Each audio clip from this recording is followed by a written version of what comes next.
You know, life is full of tests. Before I go to university, I need to pass a university entrance exam. If I want to drive a car, I need to take an exam and pass a driving test. If you want to work in a big company, even sometimes they give you a specific test. You want to prove you know a language, you want to know you can dance, you can program. There are tests for all of these things before you can do them. But why don't we test people before they vote? Voting is incredibly important, right? You choose people who run the entire country. They decide if you go to war. They decide what kind of economic policies you have. They decide whether I'm happy or unhappy. I have to live by their decisions, but anybody can vote for them and anybody can choose these people. Isn't that a terrible system? Isn't that a terrible thing to have? Maybe, maybe not. What we need to do though is debate it. And this is week 3 of our debates in politics, right? And in week 3, we're going to explore elections, the role elections play in politics, okay? And how those elections are fair or unfair, or how they contribute to the decision, or the overall decision of who leads that nation. And it's a very, very rich area of debating because it's very difficult to get elections perfect. What happens in an election in terms of the advertising, in terms of how people influence your choices, is incredibly important.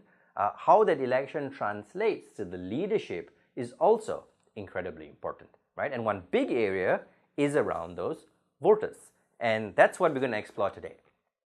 Should voters be required to take a test before they can vote because of the incredibly important decision that they're about to make, right? And I think that's a huge area in this debate. Both sides will agree that voting has a huge impact, but a major contention here is going to be about whether or not, and this is the first major contention, whether or not voting is a right or voting is a privilege, right? So it's a right in the sense that everybody should have access to it, a free right, but at the same time, all rights come with responsibilities.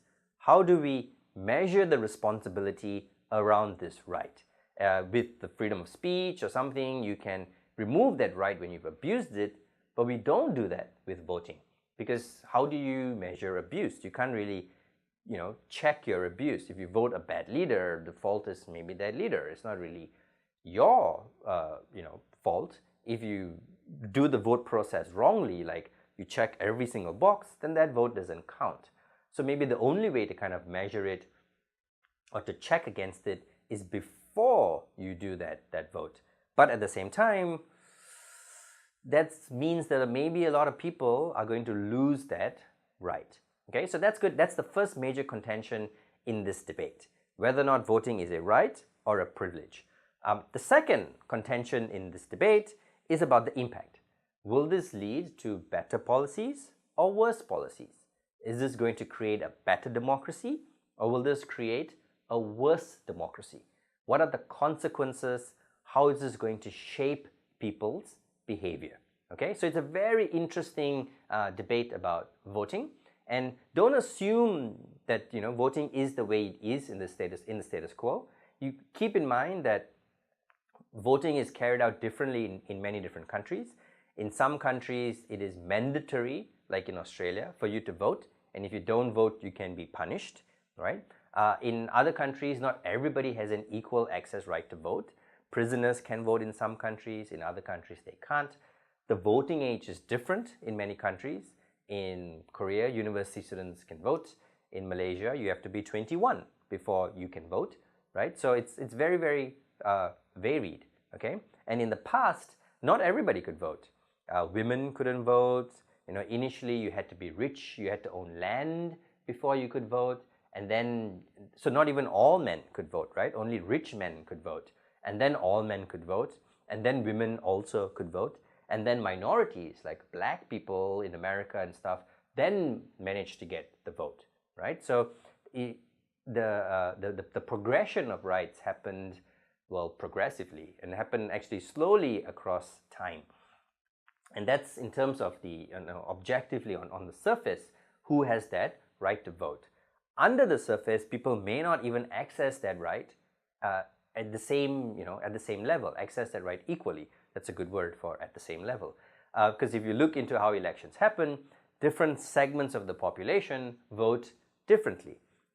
People who are poor maybe access the vote less in some countries, or in other countries access the vote more because they feel they have more to gain from it. Older populations vote differently, younger populations vote differently. Very, very interesting demographics around voting. So it's a rich area of debate that talks about the evolution of voting and elections and how it will affect different people within those segments differently. Okay, so let's get into the arguments of the debate before I get carried away talking about voting, which is something I love talking about more than voting itself, talking about voting. Let's get into the arguments in the debate. So on the government side, see some of the major arguments that you can run. But before you run those arguments, a big burden on Gov in this debate is talking about that test. What kind of test are you going to set? How difficult or easy this test is going to be? And that's something that can be a little bit tricky, right? If you set a bar that is too high, it's going to be very hard for you to defend it because you're going to exclude many people from voting. If you set a bar that's too low, it's not going to make a difference, right? So if your test is, I can stand up or I can hold a pencil, well, you may be discriminating against people who can't hold a pencil, so that's a bad idea. If your test is, can I point out to the flag of this country, then you're not going to make a difference in sense of leading to an improved quality of voting. If my test is, I can recite the entire Constitution, then I think many people, maybe even some politicians, will not be allowed to vote. Although some politicians not being allowed to contest may not necessarily be a bad thing. Okay, so I think on Gov, a good way to do this is to build a test around awareness around the policies and campaigns of the candidates in that election. So a rough test of whether or not a voter knows or can recognize major campaign slogans, if they can identify some key points of the party platform or manifesto, right? So if they can do those things, then they can vote. If they have no idea what the campaign slogans are, if they have no idea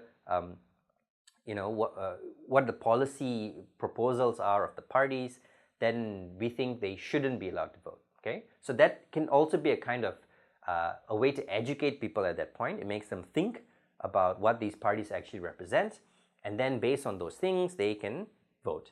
Okay, so I think that's a good kind of standard to set. It's a little bit difficult. You are requiring people to know things, but it's not super difficult. If you've lived in the country and read the news and watched the TV before elections, which is what we expect people to do, then you should know these things. It also places then the obligation on the politicians to explain their platform and their policies, which is an argument that we're going to run. Now, obviously, this debate happens in countries where voting is a choice, not where voting is mandatory. Because if it's mandatory, then regardless of whether you pass the test or not, you have to vote. Okay, so let's get to the arguments. 3 arguments I think you can run here. Firstly, this encourages responsible voting. Secondly, this results in better politics generally. And thirdly, it leads to more accountability, okay, both on behalf of the politicians and the people. So firstly, responsible voting. And here I want to talk about what voting is. The voting is this right, is this privilege, why we need to treat it with respect.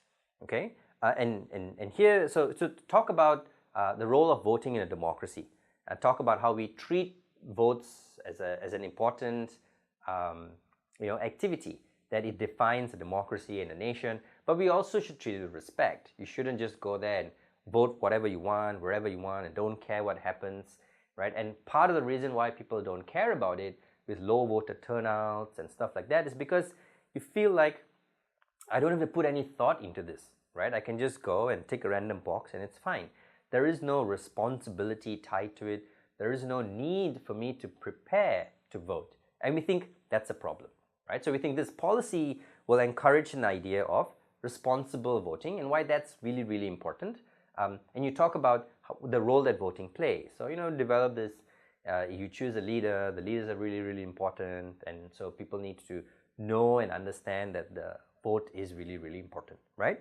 I think it's also, when you talk about it as a right, compare it with other rights. So rights like the freedom of speech, the freedom of movement, the freedom for me to wave my hands, these rights have a limit, and that limit happens when the rights are broken, right? So when I say things I shouldn't say, when I wave my hands into someone's face, that's a bad thing, and then I'm punished for doing that bad thing, for abusing my right. But you can't really do this with voting. You can't check whether you've abused your right and then punish you afterwards, right? Because how do you do that? However I vote is however I vote, right? So the only thing we can do is set up limits before that, okay? And there is a precedence for this actually in voting, but the limits of it, the bar is very low, right? So you say like your age, you need to be of a certain age, you need to be a certain rationality, and that's why we pick that age. Or in some places, you can't be in jail. If you're in jail, then you cannot vote. So there are those things, and we just want to make it a little bit more explicit and to raise that bar a little bit because we think it needs to be responsible, and this is a privilege that you need to treat with respect. Okay, so that's the first argument. Talk about voting as a privilege as well as a right, and why we need to encourage responsible voting. Secondly, talk about the impacts.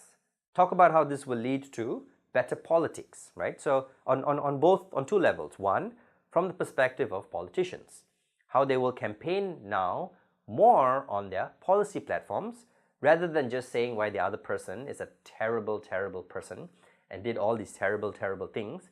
They need to be more focused on themselves, right? So they need to think about why people should vote for them, what are going to be their plans, what is their policies, because this is what you're going to test, okay? Secondly, this is going to impact people.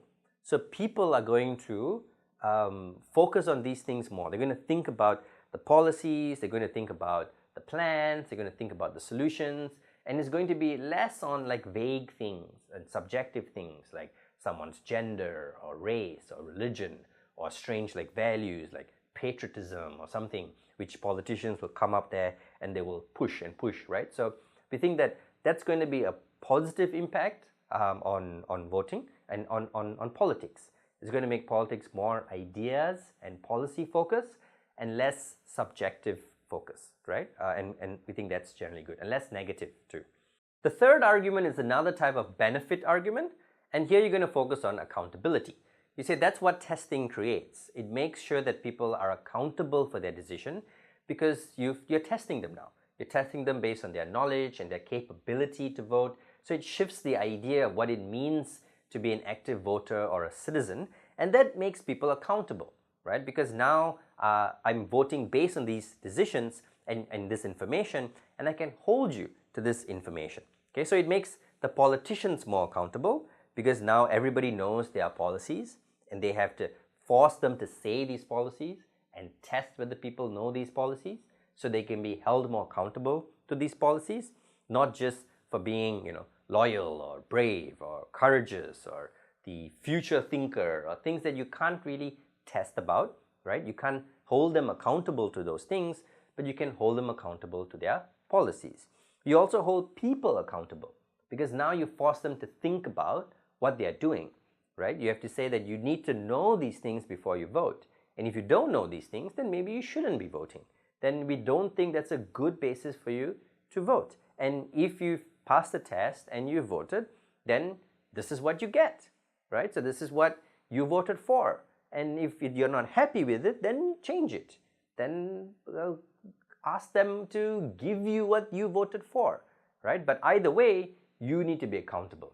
Okay, so we think the last big argument here on GAF is that it makes voting, the whole process of voting, far more accountable, both in terms of accountability of politicians and holding them to their policies, but also accountability of people, right? So this may be tied in a little bit to the responsible voting kind of idea, but it's also a little bit different, right? On the responsible voting, you talk about voting as a right and discuss how that right changes and why you need to look at it differently. Here it's more of sort of like an impact. Okay, so those are the major arguments on Gov. I'm sure you'll be able to think of more because you're a lot smarter than me.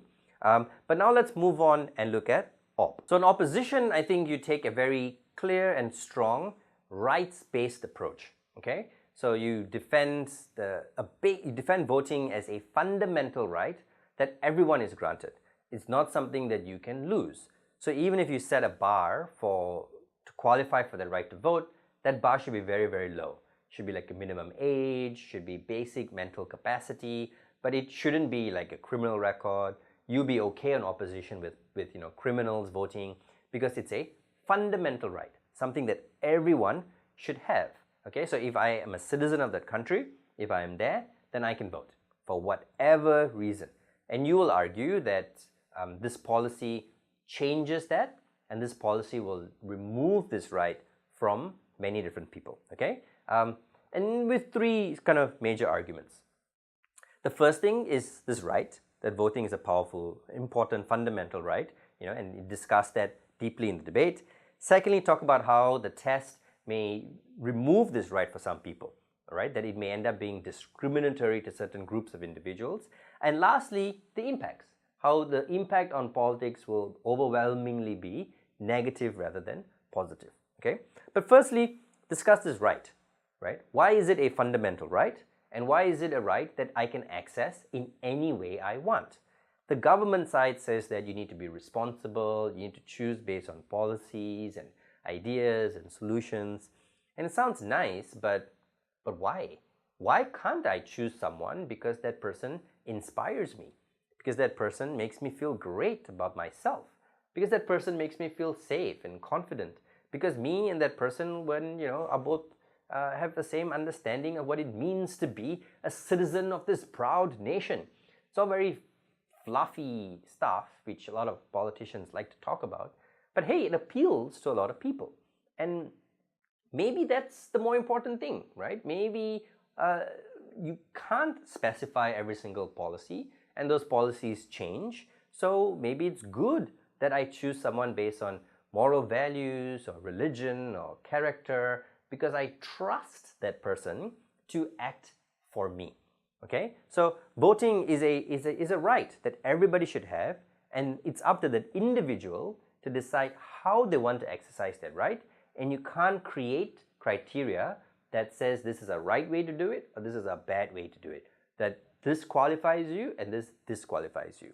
Okay, because it's a right that people can access in any way and exercise in any way that they want. And this leads you to the second argument, that setting this criteria will discriminate against certain types of individuals. Okay, so on the people level, it forces people to vote based on policies, which may not always be a good thing. Okay, I should be able to vote on any way that I want. But even if they say like, oh, the test is really simple and you can still vote on whatever you want, you just have to say what you know and what you don't know, it still forces me to take that test. And maybe I don't like taking tests. Maybe it makes me nervous. Maybe it tires me, right? Maybe it forces me to know all these things. And if I really don't care about voting that much, I'm going to care about voting a lot less now, right? Because now, not only do I have to give up my free day and go to vote, I have to give up my free day, study, go there, take a test, and then if I don't pass it, I feel like a failure and I'm a stupid person. What? I don't need all of this stuff. I just rather not vote. This is going to make me hate politics even more, okay? And maybe make a small group or type of people hate that politics even more, right? And we think this could lead to some kind of slippery slope then. If you think that you should test people based on their knowledge of policies, why not test them on their rationality? Because testing memory is not such a big deal.